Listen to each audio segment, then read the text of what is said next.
अस्सलामुअलैकुम।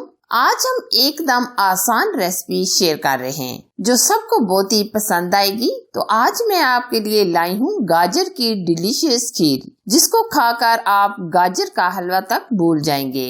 और इसका टेस्ट कैसे बनेगा और हम इसमें क्या शामिल करेंगे, तो आप वीडियो को मुकम्मल वॉच करें। और रेसिपी अच्छी लगी तो लाइक कीजिए, शेयर कीजिए।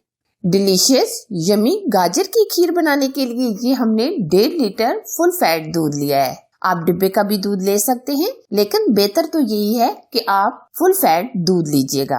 इसमें हमें खोए डालने की जरूरत ही ना पड़े। तो अब हम लेंगे आधा किलो गाजरें जो हमने कद्दूकश कर ली हैं। ये हम दूध के अंदर शामिल कर देंगे। और अब हम इसमें दूसरी जो चीज शामिल करने वाले हैं वो हम लेंगे आधा कप के करीब चावल, जो हमने भिगो के रख दिए थे। हाथों की मदद से हमने मसल लिए हैं। गाजरें और चावल हमने ऐड कर दिए हैं। अब हम इसमें चीनी भी शामिल कर लेंगे। चीनी हम हस्बे जायका डाल सकते हैं। हम इसमें डालेंगे 1 कप। ये तीनों चीजें हमने शामिल कर ली हैं। अब हम गाढ़ा होने के लिए यानी पकने के लिए तकरीबन 10 से 12 मिनट छोड़ देंगे और थोड़ी थोड़ी देर के बाद हम मिक्स करते रहेंगे। तो आज मैं बहुत ही यमी सा मीठा आपके लिए लेकर आई हूँ। ये अक्सर सर्दियों में बनाया जाता है और खाया जाता है, और जो खाने में तकरीबन सबको बहुत ही पसंद भी होता है। आप भी ये यमी सी खीर जरूर बनाएं, मेहमानों के लिए और अपनी फैमिली के लिए। जो भी इस खीर को एक बार खाएगा वो हमेशा यही खीर खाना पसंद करेगा। अब हम बॉयल आने के बाद आपको दिखाएंगे। ये आप देख सकते हैं खीर को बॉयल आना शुरू हो गया है। अब हम स्पैचुला की मदद से ये साइडों से हम साफ करते रहेंगे। इस तरह हम बराबर मिक्स करते रहेंगे जब तक मुकम्मल बॉयल आना शुरू नहीं हो जाता। ये जी आप देख सकते हैं खीर को हमारी बॉयल आना शुरू हो गया है। तो अब हम क्या करेंगे, फ्लेम बिल्कुल स्लो कर देंगे। यानी हम जितना धीमी आंच पर ये पकाएंगे इतनी ये जबरदस्त खीर हमारी टेस्टी बनेगी। तो आप यहाँ फ्लेम स्लो कर दें और तकरीबन 10 से 12 मिनट के लिए इसी तरह खीर को पकने के लिए छोड़ दें, ताकि ये अच्छी तरीके से गाढ़ी हो जाए। और दरमियान में मैं आपको चेक करा दूंगी। या आप देख सकते हैं जो हमने चावल और गाजरें शामिल की थी वो अच्छी तरीके से गल चुकी हैं। और अब हम मजीद इसको गाढ़ा होने के लिए छोड़ देंगे। और अब हम इसमें अच्छी खुशबू और फ्लेवर के लिए 3 अदद इलायचियां भी शामिल कर देंगे। और अगर आप चाहें तो इलायची पाउडर भी शामिल कर सकते हैं।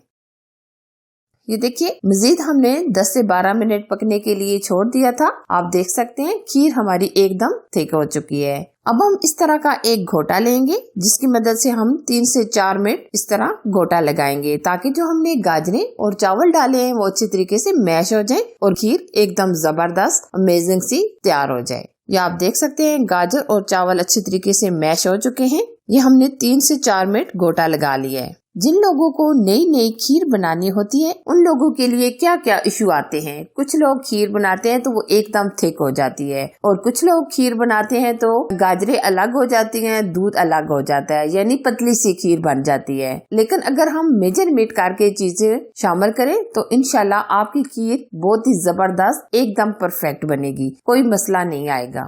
घोटा लगाने के बाद हम इसमें ड्राई फ्रूट ऐड करेंगे। हम इसमें डालेंगे कटे हुए बादाम और कटे हुए पिस्ते। ड्राई फ्रूट आप अपनी मर्जी से अपनी पसंद के कोई से भी ऐड कर सकते हैं। कुछ हम गार्निश के लिए अलग से रख लेंगे। हाँ जी, ये खीर की शक्ल बड़े बूढ़े कहते हैं कि पहले चीज को आंखें खाती हैं, फिर इंसान का दिल खाता है और फिर जाकर इंसान का मुंह खाता है। ये थी एक बड़े बूढ़ों की बात। पहले इंसान की आंखें खाती हैं, दिल खाते हैं, और ये सब चीजें एक्सेप्ट करने के बाद हम चीज बनाते हैं। ये देखिए बहुत ही यमी और अमेजिंग हमारी खीर तैयार हो चुकी है। अब हम सर्व करेंगे। ये देखिए जी बहुत ही यमी अमेजिंग हमारी गाजर की खीर बनकर तैयार है। मुझे यकीन है जब आप इसको बनाएंगे खाएंगे तो यकीनन स्वीट खाने वाले इस रेसिपी के दीवाने हो जाएंगे। तो मैं आपसे यही कहना चाहूंगी कि आप इस रेसिपी को जरूर ट्राई कीजिएगा। रेसिपी अच्छी लगी तो लाइक कीजिए, शेयर कीजिए। चैनल पर नए हैं तो चैनल को सब्सक्राइब कीजिए। साथ ही के बेल आइकन को जरूर प्रेस कीजिए, ताकि मैं इसी तरह अच्छी और यूनिक रेसिपी आप लोगों के साथ शेयर करती रहूं। Thanks for watching. Allah Hafiz.